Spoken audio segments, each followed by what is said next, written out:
In a universe that almost is, just out of reach beyond the edge of reality, mysterious forces underlie the fabric of existence.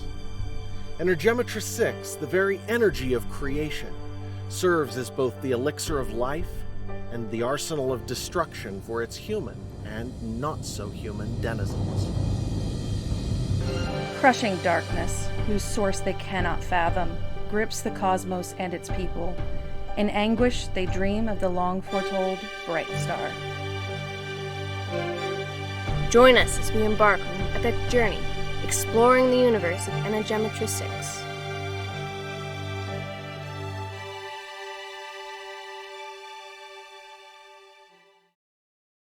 And we're live, and this is the Energematrice6 podcast, episode 8. We've already been doing this for 8 weeks, Mel. How does it feel? Feels great. It's been a lot of fun. It has, and we're just under or just right around halfway through Brightstar and still going strong. And I actually have people who are interested in doing a couple of upcoming parts, so I'm kind of excited about that. And Awesome. Today, though, we've basically just got Mel, as always, and me, and then third for Ty, and my oldest is going to be reading Bundy.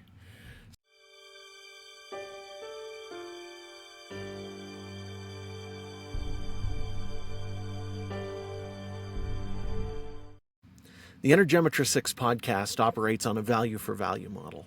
That means that we hope if we provide some value to you in your life, that you'll return that to us in whatever way you can manage.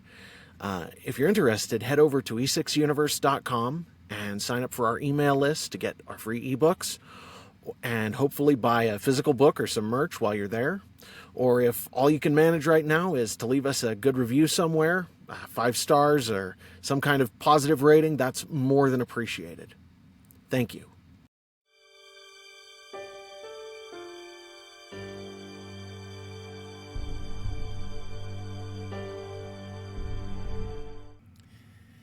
And with that, let's dive in. This is Chapter 7 of Brightstar. Only the void is content to wait in peace. Communitarian folk adage. When he finally slept, Nate's dreams were troubled. Once he woke, sweating and sticky, trying to remember something that faded away as rapidly as he could call it to mind. It took what felt like hours for him to sleep again, and even afterward he slept fitfully. Whether because of his difficult night or the trip through space, Nate's internal clock hadn't adjusted properly when his second day in the Ocralucum began. Unlike the 24-hour cycle Ocarist and most other space vessels held to, Eteria had a 27-hour day. It took Ty 5 minutes of banging on Nate's door to wake him. When Nate finally emerged, he was greeted by Ty's characteristic smirk. Took you long enough, sleepyhead. You better hurry or we're gonna miss breakfast. Nate gave him a wry smile. Sorry, seems like my schedule's a bit off. Is space lag a thing? Ty snorted. Yeah, off-worlders are like that. Every planet's day is a different length, you know? Most people use New Standard Time for off-world comms, but orbital periods don't follow the calendar. Nate blinked. I hadn't thought about that. So, does Eteria have its own? Calendar? Ty shrugged. Yeah, we got a 7-day week instead of 10. 5 weeks in a month instead of 10. Still 10 months in a year. Then there's what they call a leap day every 3 years. He made a face. Pretty awkward. But the original settlers had a thing about 7-day weeks. Nate chuckled and shook his head. So, a month on Eteria, it has 35 days? Ty nodded. Yeah, unless it's a leap year. Come on, told you we're gonna miss breakfast. As they hurried down the hall, Nate remembered Ty's words from the day before. Ty, when you introduced yourself, you said ionic electricity. What did you mean? Oh. Ty blinked in surprise. That's my specialization. I'm strongest in the ionic hex part, and I have a knack for manipulating electricity. You didn't know? Nate looked over at him with a wry grin. My memory isn't all there, Ty. There's too much simple stuff that I still don't know. That day followed the same pattern as the previous day, as did the next few. Each night his dreams left him with ghosts of memories, and he woke with the nagging feeling that he was missing something of dread importance. Nate never slept well, even after his sleep schedule had adjusted. Each morning he met Ty outside their rooms and followed him to classes and meals. Ty and Nate both sat in the back of the room, and everyone else did their best to ignore the two. When Ty was instructed to complete a task with Energematrice 6, he did it perfectly every time. Often to his own detriment, as the professors used him as an example to prod the other students. Nate was simply never asked to do anything at all. By the third day, Nate could find his way around without too much trouble, but he stuck with his guide. During lunch on the third day, Ty stopped abruptly in the middle of some chatter about how in the previous term Professor Kelland, a teacher Nate hadn't even met, had allowed his class to practically blow up an entire room with themselves in it, resulting in burns all around and a few severe injuries for the students who'd been closest to the project the class was working on. Ty looked at Nate thoughtfully for a moment, then said, There's to be a new chief counselor. There are 4 Telestics who've declared for it. Before you showed up, everybody said Telestic Lorgrave was going to win. Now they think Telestic Lorden will. Even the ones who don't like him. They're going to decide any time. Nate raised his eyebrows. Chief Counselor? He's not wasting any time, is he? Ty snorted. He brought you back. He says you're the Brightstar. It's supposed to be a big secret, but he's making the most of it. Even if a lot of the Telestry knows, doesn't really believe it. Ty shrugged. It might be enough to get him in. Nate frowned at Ty. How do you even know these things? Ty laughed. I'm invisible. Nobody notices me. I heard the proctor talking to Professor Royne about it in the East Wing last night. Nate looked at him thoughtfully. Do you believe it? Ty frowned in turn. Maybe. What you did in Richland's class, you know what the prophecies say, right? They teach it to all the novices. Ty screwed up his face comically, and his voice deepened fractionally. Without machination, without intent, his task subversion of the highest laws, yet through subversion to complete and perfect. It comes from the wild man. The Telestry may not like him, but he was the prophet who named the Brightstar. Ty paused, then after a moment he shrugged. I don't know. I haven't had a friend since I started here. You at least listen to me when I talk. Nobody else does. Nate cocked his head. Why is that, do you think? Ty shrugged again. Too small, too smart, too good with E6. Nobody likes a show-off, right? He grinned, then stopped for a moment, looking down, and said uncomfortably, I've always been different. Fitting in just never worked for me, so I kinda stopped trying. Doesn't help that I'm an odd. His mouth twisted with a hint of real bitterness, and Nate reached over to squeeze his shoulder in sympathy. Ty put a hand on top of his and squeezed back with a surprisingly tight grip. Nate gave him a long look. What do you mean, an odd? Ty snorted again. It means I don't age the same as everybody else. Nobody knows why. Based on my size, you'd think I'm about 7, right? Nate nodded, and Ty grinned at him mirthlessly. I remember about 20 years out there. 20 local years. He jerked his thumb toward Cassisia City. I remember a long time before that, too. But I don't remember my mom and dad. Ty shrugged, then added, And I dream sometimes of a planet where everyone is held captive like animals, ever since I can remember. Ty turned his head away. While Nate was still processing Ty's revelation, a voice carried across the noise in the dining hall, cutting off conversations. The proctor was saying, Everyone, yes? A moment of your time. Quiet, please. Classes tomorrow are cancelled. There will be a ceremony to honor Telestic Lordan's ascension to the chief counselorship. She sounded as if she were disgusted and trying to hide it. Present yourselves in the entry hall at noon precisely. Dress robes will be provided for you if you do not have them. Thank you. Ty snickered. She is not really a fan of Telestic Lordan, is she? Why not? Nate asked. Oh, everybody knows that story.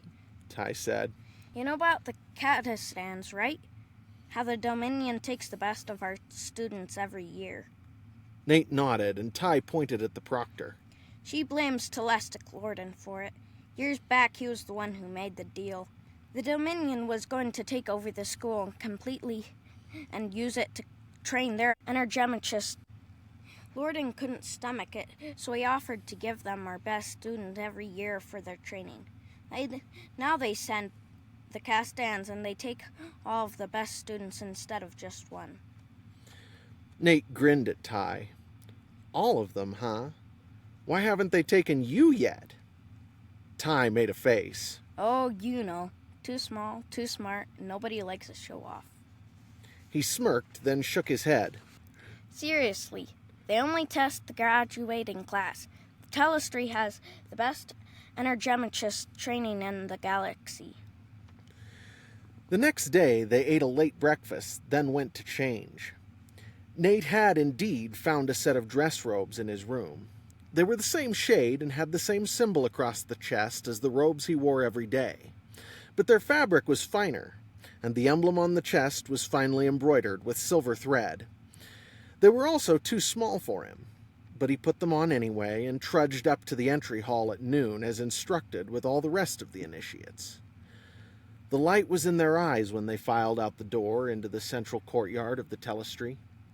The courtyard was mostly empty when they left the Acrolucum, and they stood in the hot sun for another half hour before the ceremony began. As more and more people gathered, Nate found himself tracing what he could see of the lines that were etched in gold into the near-perfect white tiles paving the courtyard beneath his feet. His mind began building a model of the symbol in his head, and he quickly realized it was the same one emblazoned either partially or fully onto the front of every robe in the plaza. Whether it was the size of the symbol or the fact that his mind was idle, it was then that he recognized it. He was looking at a strange, two-dimensional copy of the Great Schemic. He'd first seen it on the wall of his quarters in Ocarist, then across Loridan's chest during his confrontation with Rectus, and now it was imprinted on the robes of every person he could see. Except there was something very wrong with this pattern. In his mind, he could see what the Great Schemic would look like if it were projected onto a two-dimensional surface, and the Telestry's version was subtly warped in ways that made Nate's stomach turn, and recalled him forcefully to what the Keeper had said about the Telestry and its use of schemics. Nate had been rather enjoying the combination of sun above and heat coming up from the tiles below, despite the other students' reactions, which ranged from stoic endurance by the more advanced classes to complaining and fidgeting from the novices. Now, recognizing the symbol under his feet, the heat was suddenly oppressive, and he could only reflect that at least the sunlight wasn't part of the strange prison around him. As expected at a major political function, there were multiple orations before the main event. Speakers stood on the steps of the Great Tower, their voices amplified via Energematrice 6 for the entire crowd to hear. The speeches themselves were as bombastic and vacuous as any good politician could hope for. The most interesting part of the event was Ty's running commentary on the identity of each speaker and the gossip surrounding them. When Loridan finally ascended the stairs and turned to face the crowd, he wore the same style of black robes he had worn since Nate first saw him. Immediately, Loridan began to speak. "Elect of the Telestry," he boomed, "I come before you today a humble Telestic." His voice fell as if to reflect to the crowd how little he thought of himself. Ty snorted. Humble. Yeah, that's the word. Nate looked back up at Loridan, and it was all he could do not to swear aloud. There, Around Loredan's neck hung the sigil of mysteries. It wasn't glowing, but that was expected. Its wearer hadn't imprinted the great schemic. The stolen amulet and Loredan's audacity to wear it when he had no right showed his penchant for manipulation. Nate shook his head in disgust. Ty had followed his gaze, and his sharp eyes picked it out.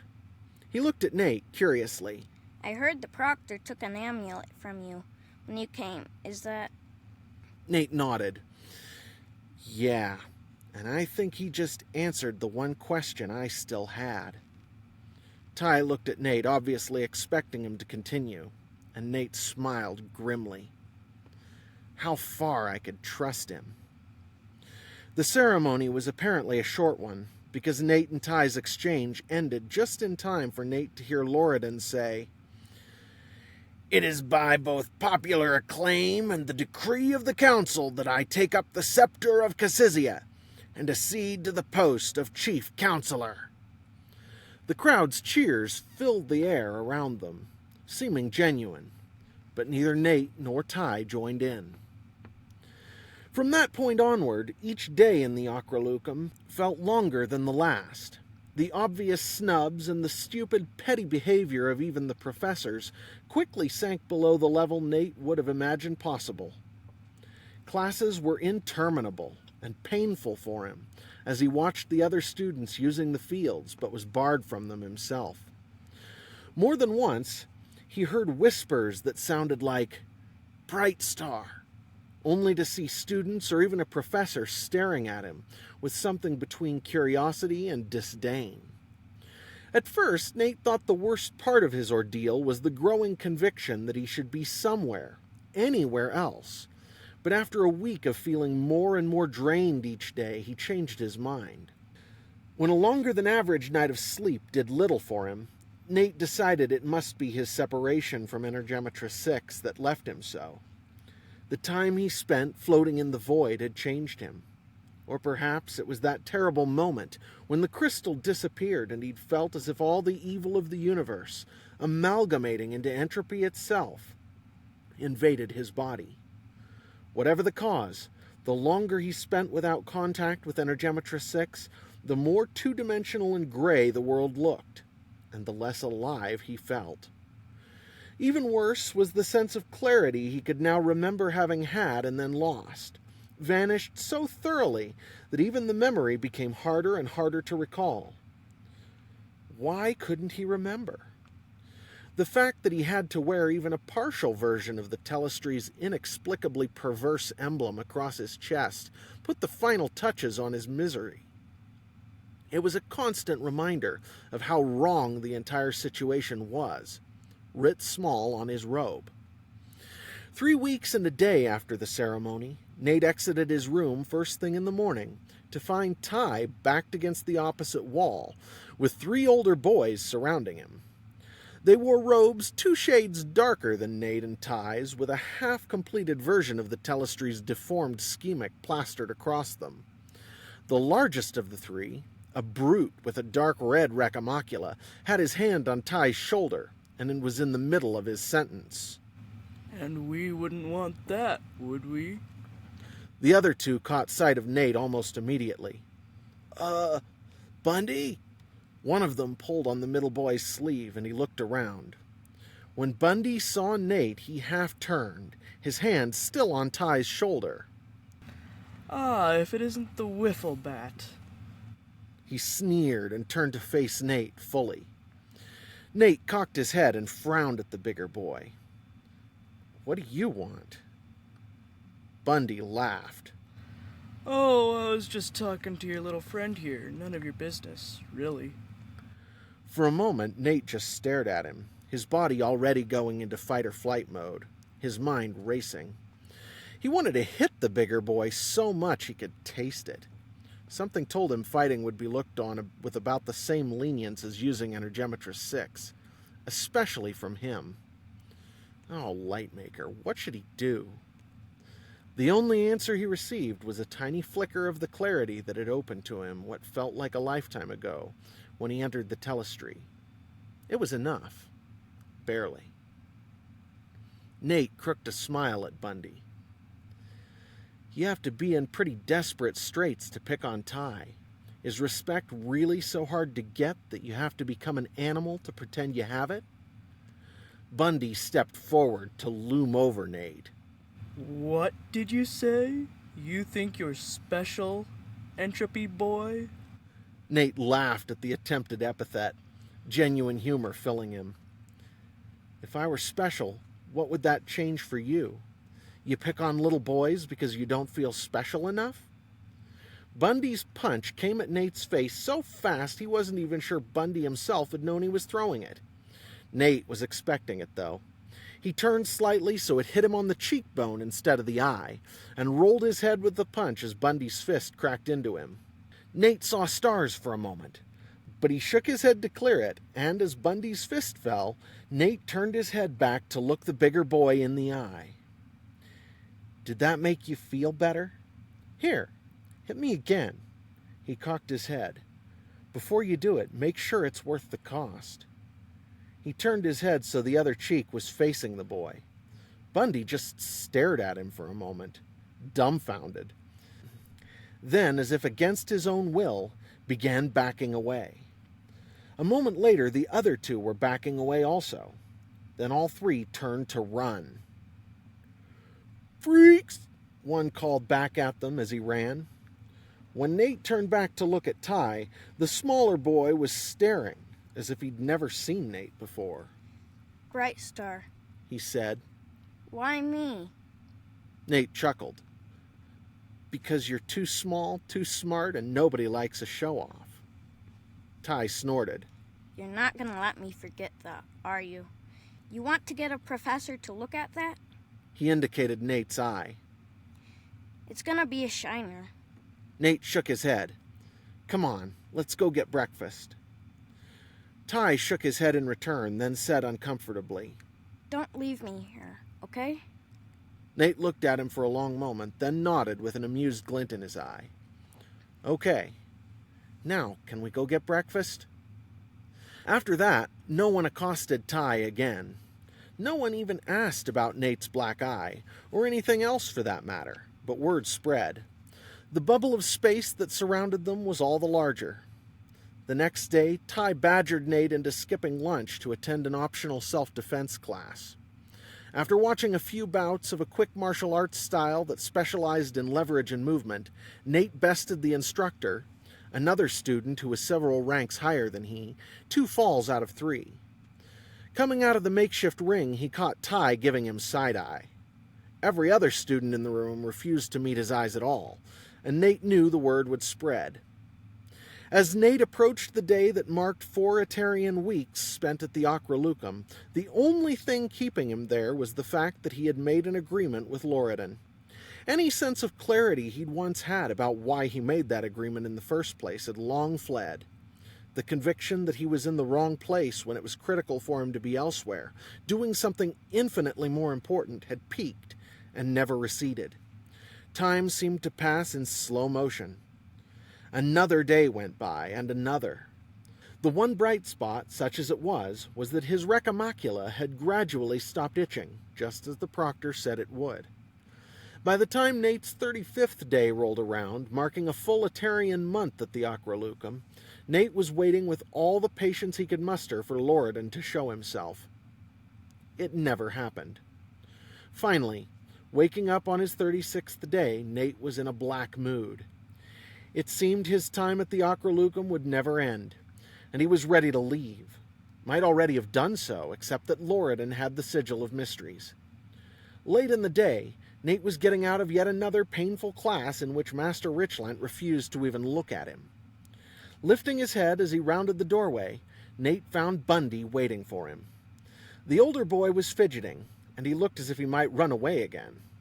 But he said, I was sent, the proctor wants you in the entry hall. Nate stared thoughtfully at Bundy for a long moment, then nodded. Thank you. I'll go right away.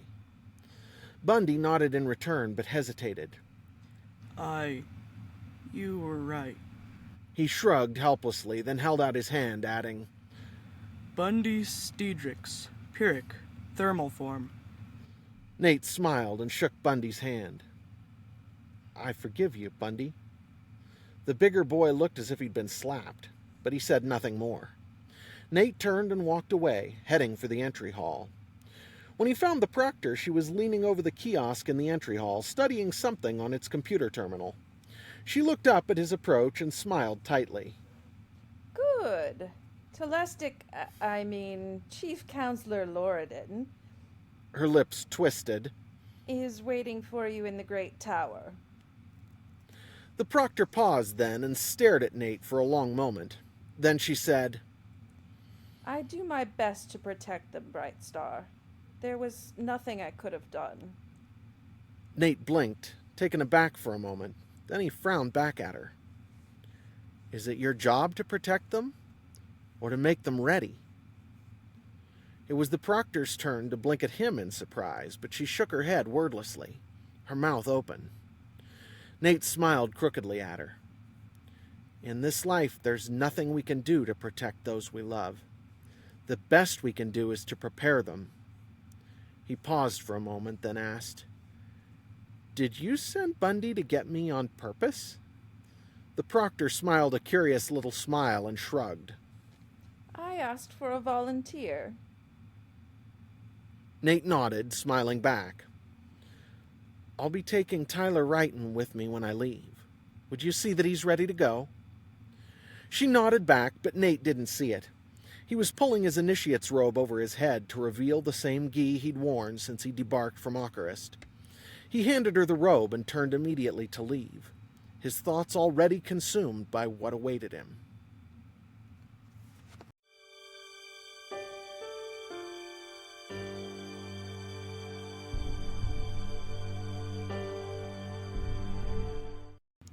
The Energematrice 6 podcast is made possible by North Arrow Coffee.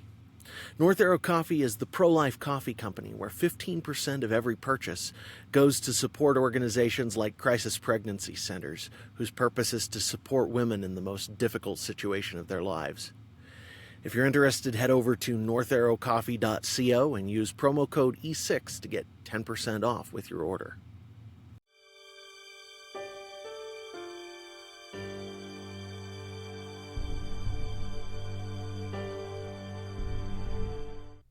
The advertisements featured do not necessarily represent my endorsements or views.